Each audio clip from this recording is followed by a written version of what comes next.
the manhunt for the suspect in the targeted killing of United Healthcare CEO Brian Thompson. This backpack, found in Central Park after air and ground searches, police believe is linked to the shooter seen in surveillance video. Two senior law enforcement officials say no gun was found inside. What was found? A jacket and Monopoly money. The NYPD says nothing in their investigation. Pause. Monopoly money? Someone's taught in this situation. So welcome on into another episode of the Healthy Discussion Show. And we're going to discuss, right? We got to. We must. Now,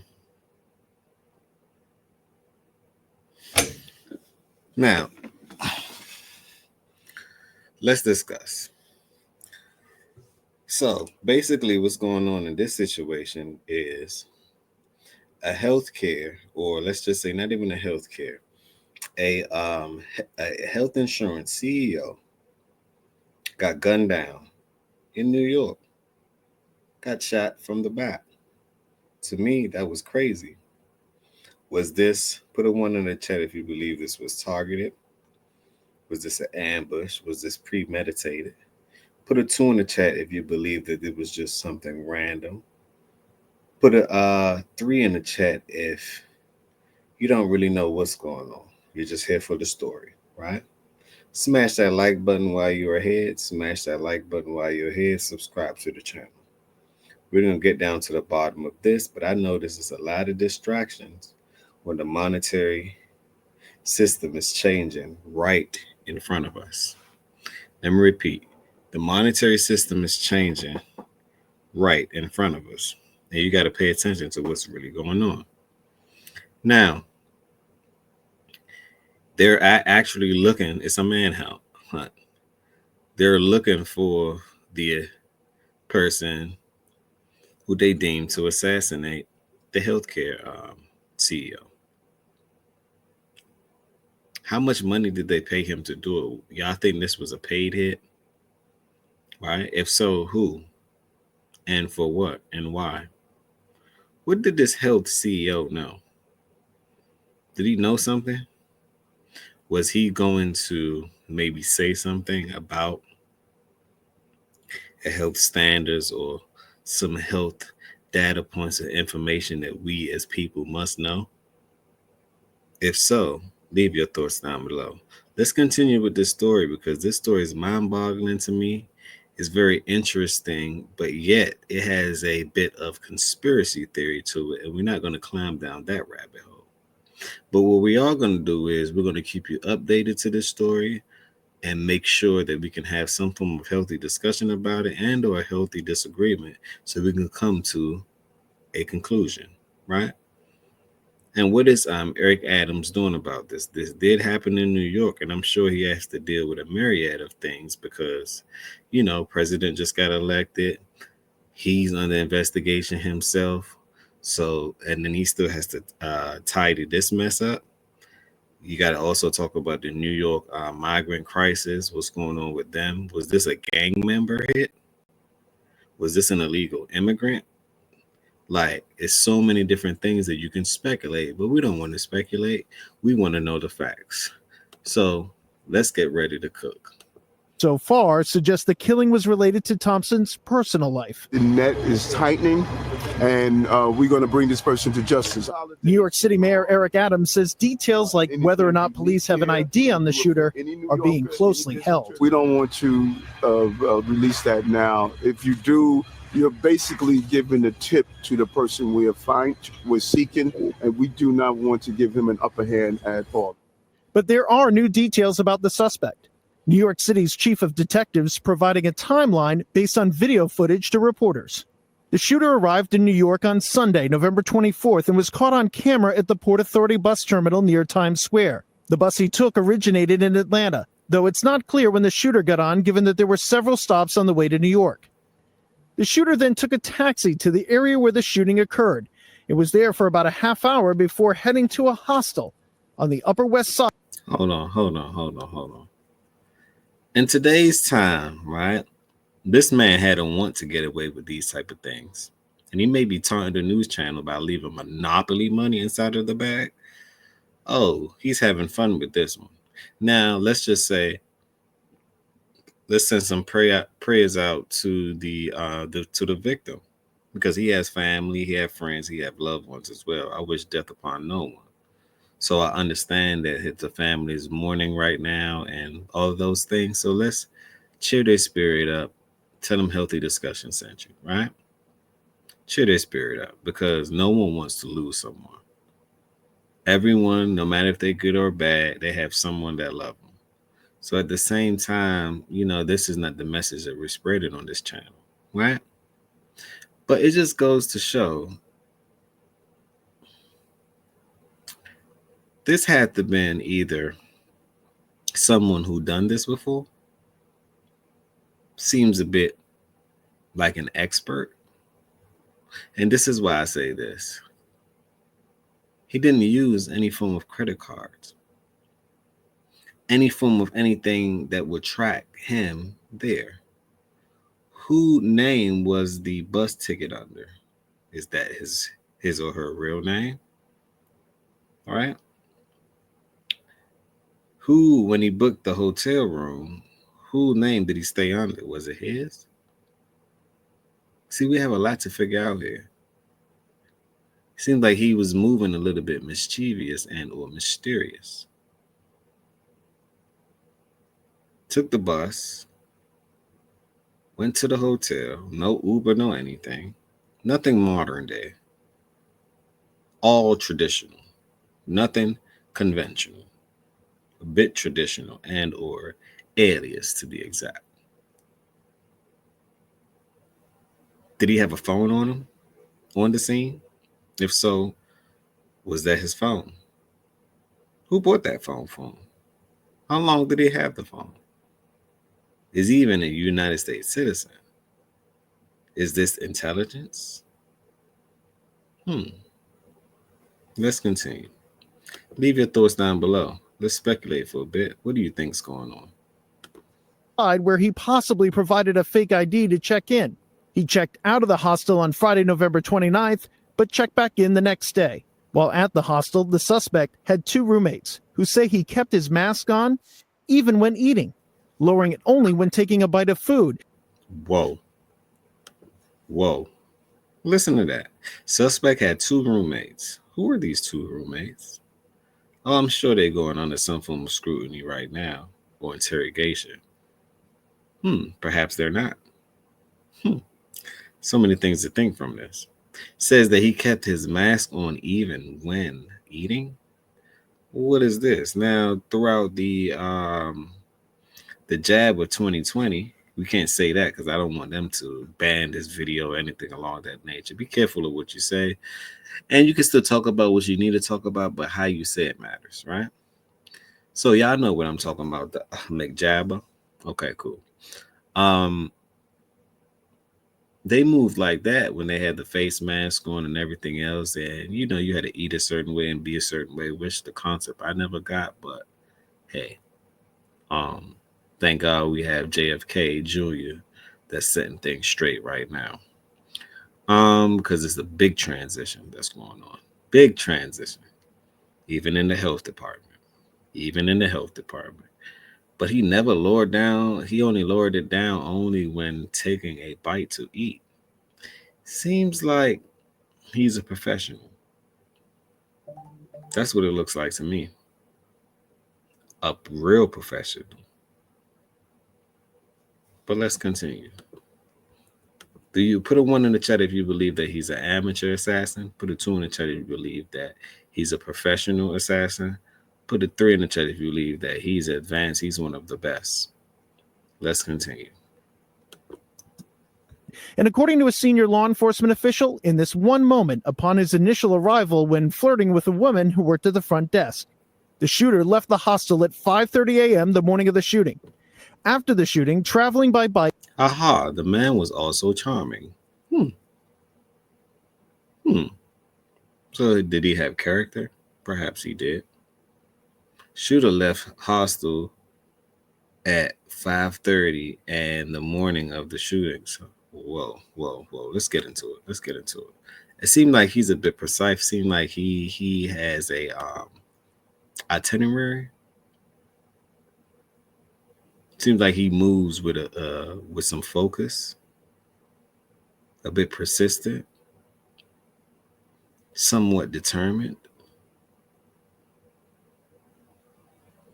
and he may be an executioner. He executes quite well. Sharp. Seems a bit premeditated. Grab your pots and pans. It's time to cook. Don't forget the spatula. Like up to Central Park, then by taxi further uptown to a bus terminal where police believe he boarded a bus out of New York City. And from there, the trail goes cold. Whoa. So he did everything under someone else's name. He didn't have any form of trace or tracking on him. What phone number did he use? He booked the hotel underneath somebody else's name, allegedly, hypothetically, supposedly. He didn't get on a plane. He didn't get on a train. Gets too much exposure. He got on a bus going out the city of New York, which New York is quite busy. And it's a lot of bus routes that come in and out of New York. What do you guys think? So he comes up over here and comes in on this part of the Port Authority. That's where the NYPD last sees him. But he could be right up here and over the George Washington Bridge and out of town on a bus pretty easily. Absolutely, Tom. By going into this Port Authority terminal, there's nothing binding that states he needs to be in there and catch a bus. So he can be over the bridge and in the wind, and we won't know it. Darren Porcher is a former lieutenant with the NYPD. You're looking up at a camera, or you're looking over here at a camera on the side of a store. Walk me through the process. This is a very unique area. We have a lot of hustle and bustle. We have far more cameras in a place like this based on the dense population as well as the commercial properties that are here. Police are now investigating if the weapon may be a veterinary gun used to put down animals. This is a very rare weapon. In essence, this is a needle in a haystack, but we have a lot of needles in this one haystack, which works in our favor in law enforcement to apprehend. A veterinarian weapon? So it wasn't even a pistol? Whoa. This is a professional hit. This is no amateur. How did he know to leave New York on a bus? And how did the investigator know that once you pass this certain point, sayonara, it's no longer, we lost track, we lost trace?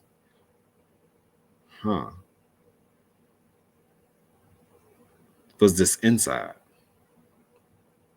I don't want to be a conspiracy theorist. Was this an inside job? Who was the inside man? Leave your thoughts down below. In this violent assailant that's on the streets. Police also clarified the detail about words written on shell casings, saying they were depose, delay, and deny, written in Sharpie, one word on each shell casing.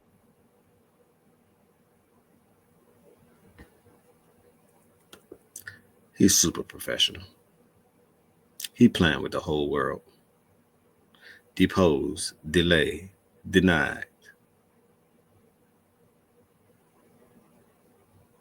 Depose, delay, deny. On the shells. Who is this man? SEAL team? Who is this man? SEAL team.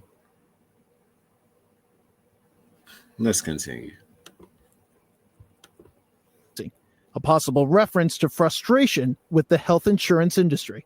And Tom joins me now from where that shooting occurred on Wednesday. Tom, the investigation in this case... Or maybe that's what they want you to think as far as the narrative. Let's run that part back a little bit. Because if he's letting you know, depose, delay, deny, maybe you would then point and say, hey, maybe it's a patient that you guys didn't take. a loved one that I've had that maybe needed a heart transplant, a lung and or a liver, or kidney, and or some type of blood transfusion or brain surgery, anything along that nature that costs a lot of money, right? And the insurance don't cover that part. And if you don't have life insurance, then you will then have to maybe do some heinous things. So that's what it's leading to as far as that narrative. But then sidetrack, then you have monopoly money. Something not right. Something just isn't right. Either this one is a super professional, super intelligence, damn near AI, artificial intelligence. He's moving as if he's artificial intelligent. He's moving as if he's done this before. And he's going to shake and bake the narrative to make you think one way while he's going the opposite way. Could have been someone he knew at that point. Who was this healthcare insurance CEO with? Who did he offend? Who was his friend? Who was his lover? Hell, I feel like law and crimes, law and order. We got to solve this one, because this one right here, the fact that they had those two throwaways, or I call it throw off the narrative, to make you think one thing, it got you looking this way, but the answer is this way. And or the answer might be right in front of you. I call it Harry Houdini. Trickery. The Sorcerer's Stone. Because, this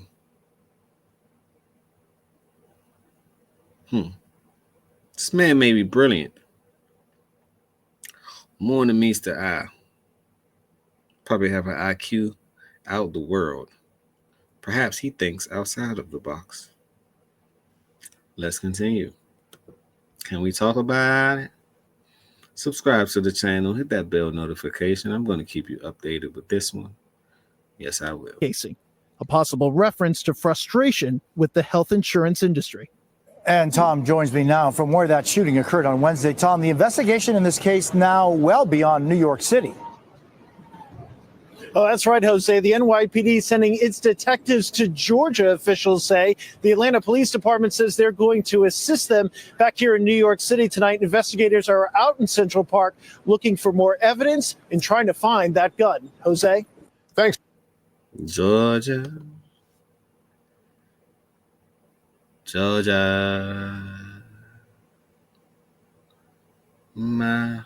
on.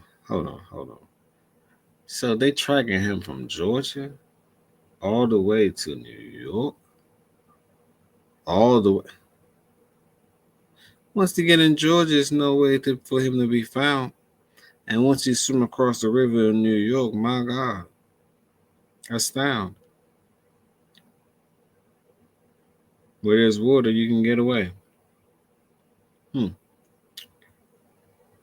got to keep you updated with this one. On that note, peace, blessings, and love. May all the prayers go out to the health insurance CEO family. This was a tragic event, but we just want some form of conclusion. And thanks for sending this to my email. I have a lot of videos to go over because I checked my email. I have a lot of videos that the people want me to talk about. So I must, and these were one of the videos as well. So on that note, smash that like button, tell a friend to tell a friend. This is the beginning. This is not the end. Another episode of the Healthy Discussion Show. I'm going to leave a link down below. As far as in the description, you guys go support the channel that way. On that note, peace, love, and prosperity.